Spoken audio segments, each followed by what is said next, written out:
My name's Catherine Wilkinson. I'm the VP Education for CFUW and a grandmother with 3 children and 5 grandchildren living in the Greater Toronto area, where childcare costs between $1,600 and $2,000 a month.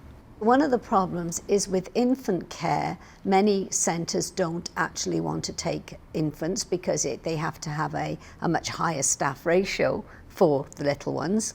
So for one of my children, when they had the second baby, the grandparents, we provided the care between us until the little girl was coming up to 18 months old. The daycare centre at that point basically said, if you don't put the second one in, we're not going to allow the 3-year-old to remain here as a part-timer. So really blackmailing them to stay in. When you get to the older kids, you get the issue, they start kindergarten, and in Ontario we're supposed to have a seamless day, so you're supposed to be able to access care before school, then you go to kindergarten, then you have care after school. My middle grandson, when they went to access the after school program, he was number 120 on the list at his school for care. My son's family, they made a choice between going to the separate school and the public school that was side by side based on the fact that one of them would offer them before and after school care, the other one wouldn't.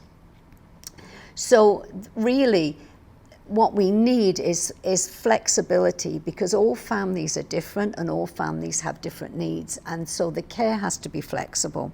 It also has to be accessible. There's no point in saying, well, you're sure there's an after-school program, but it's on a bus and the child has to be taken from their school to the centre they're going to.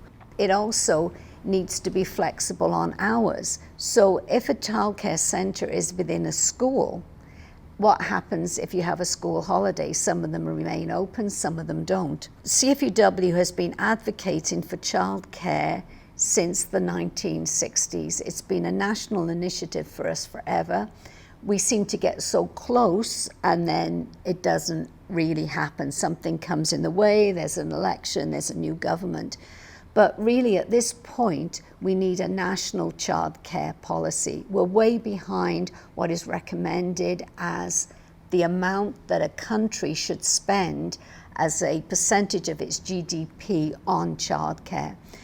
So our campaign that we have at the moment is called Grandparents for Childcare.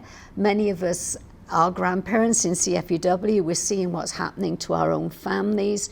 We recognise the need that's there, and we're asking our members to advocate, especially with the election coming up now. Contact the candidates in your riding, ask them what is their position, what are they going to do to make sure that Canada is a leader in childcare, not a country that's lagging behind.